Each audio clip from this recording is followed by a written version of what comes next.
Thank you, sir. Now that we've seen a little about the basics of OCT and the uses of OCT in anterior segment, we'll proceed to OCT in retinal disorders. Consider this case scenario. We have a 26-year-old male who came with a history of seeing a central black spot which is constantly present in his visual field. His best corrected vision was 6/6 N6 in both the eyes with an unremarkable anterior segment and fundus. Now, since the patient was persistently complaining and he was quite an intelligent patient, we went ahead and did an OCT. And this is what we discovered. There was a discrete defect involving the inner segment, the ISOS junction, as well as the outer segment. So, on taking a more detailed history, we discovered that the patient had prolonged exposure to welding light, and that is how he developed a kind of a welder's retinopathy, which we would have otherwise missed had we not done the OCT. So, OCT plays a very important role in today's scenario in the diagnosis and management of retinal disorders. It helps in the detection of subtle pathologies in the retina and the VR interface. It helps in better understanding of a pathology, objective monitoring of pathological conditions, following up of patients, helps in documentation of a disease process, quantitative measurement of a lesion, pre-op as well as post-op macular assessment, and assessment of unexplained vision loss. Some of the common retinal disorders where OCT is widely used is age-related macular degeneration, vein occlusions causing macular edema, diabetic maculopathy, vitreoretinal interface problems, central serous retinopathy, pigment epithelial detachments, and localization of hemorrhages if they are pre-retinal, intraretinal, or subretinal. Now, I won't be able to describe each and every finding in each and every disease, so we'll just go through some of the more significant ones. Now, the first step in an interpretation of OCT, as Dr. Purnima has already mentioned, is that you have to go about identifying the RP. The RP is a kind of a landmark in any OCT scan. It is seen as a double red line in the false color image and as a double white line in the spectral domain scan. So once you've identified the RP, only then we can identify the pathology which is affecting the retina. Some of the more common findings which we find in the various diseases include, now this patient had a irregular undulated RP but a relatively normal foveal contour and absence of any cystic spaces or subretinal fluid. So this is a patient of a dry age-related macular degeneration having extensive drusenoid deposits. Again, in this patient, we have a relatively normal foveal contour and a retinal anatomy, but there is a focal area of RP defect which is causing an increased reflectivity of the choriocapillaries. Again, this was seen in a patient of dry age-related macular degeneration. Coming to the top right image, whenever there's a discontinuity in the retinal pigment epithelium, it is described as an RP rip, which is seen in patients with wet AMD. But this RP rip can only be picked up if the scan actually passes through that area and is not seen in all the patients. In the lower right image, we can see that there is a intense hyperreflective area in the intraretinal space along with some amount of subretinal fluid.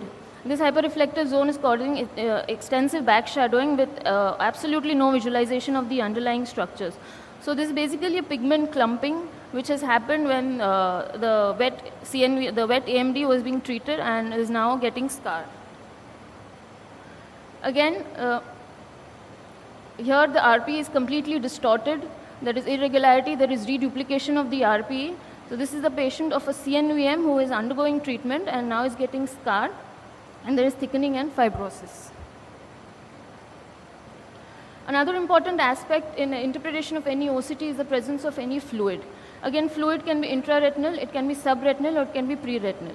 Identifying the location of the fluid is important because the management will vary depending on what the diagnosis you reach at. If it's a subretinal fluid, as Dr. Purnima has already mentioned, the RP will be intact below that, whereas in a sub-RP fluid, that's a pigment epithelial detachment, you'll be able to see the RP is elevated and no RP below that, and direct choriocapillaries will be visualized. Again, such a picture can be seen in two totally different conditions. It can be seen either central serous retinopathy or it can be seen in the more ominous wet AMD. Again, just to emphasize, neurosensory detachment, that is subretinal fluid, and this is a pigment epithelial detachment where you can clearly see the pigment epithelium is elevated and there is direct visualization of the choriocapillaries. Now that we've seen the RP, we look at the structures anterior and posterior to the RP.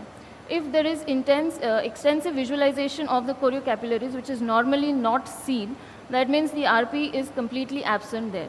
So this was the case of geographic atrophy in a patient with dry age-related macular degeneration.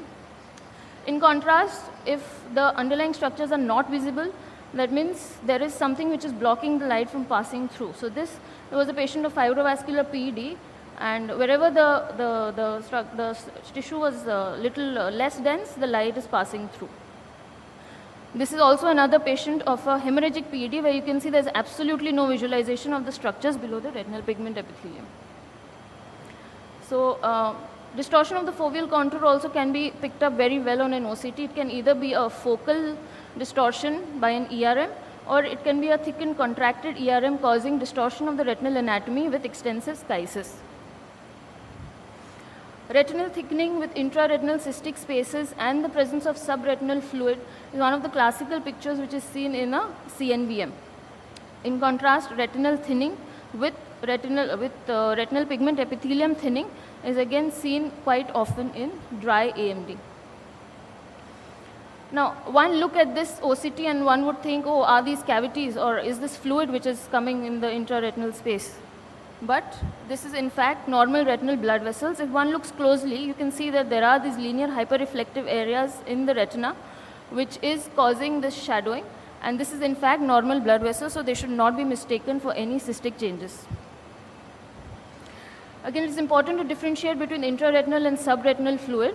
This was a patient of cystoid macular edema having multiple cystic spaces along with subretinal fluid, and it could be in conditions such as pseudophakic CME, diabetic or uveitic. CME due to non-proliferative diabetic retinopathy is also associated with cystic spaces, but in addition to that, one can see these focal areas of hyperreflectivity which cause backshadowing of the retinal layers below, and which are indicated of hard exudates. Now, is this CME? No.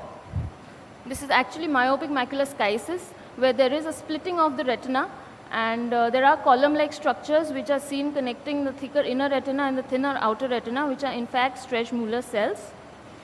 And one should not mistake this for myopic macular schisis. This patient in fact has a 6/6 vision and is currently under observation.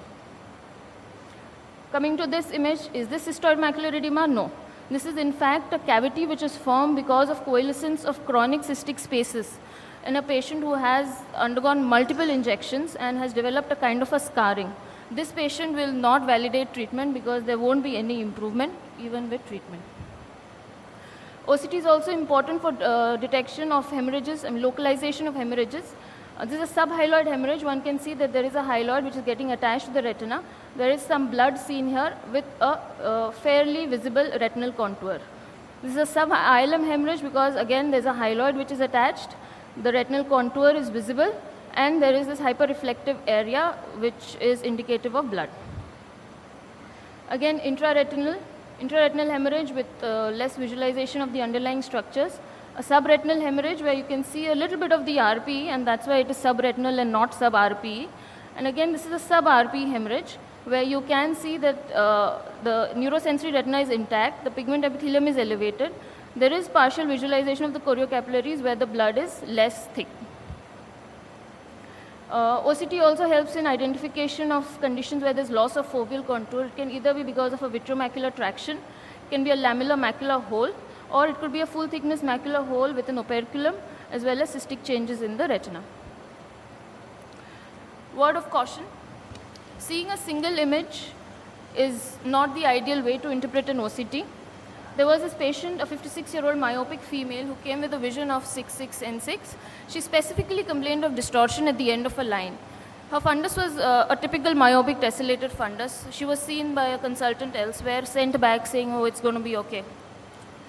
He did the OCT, he saw a normal contour. We repeated the OCT and the foveal scan was absolutely normal. There was a normal foveal contour, the RPCC complex was within normal limits. But 2 scans down, and what do we see? This was the source of all her problems. She had an active CNVM, which although was not still actively leaking, but it was giving her distortions, and we could pick it up early and treat it. So to summarize, interpretation of an OCT is a stepwise process. Reviewing all the cuts of a scan is an ideal habit as it prevents missing out of findings.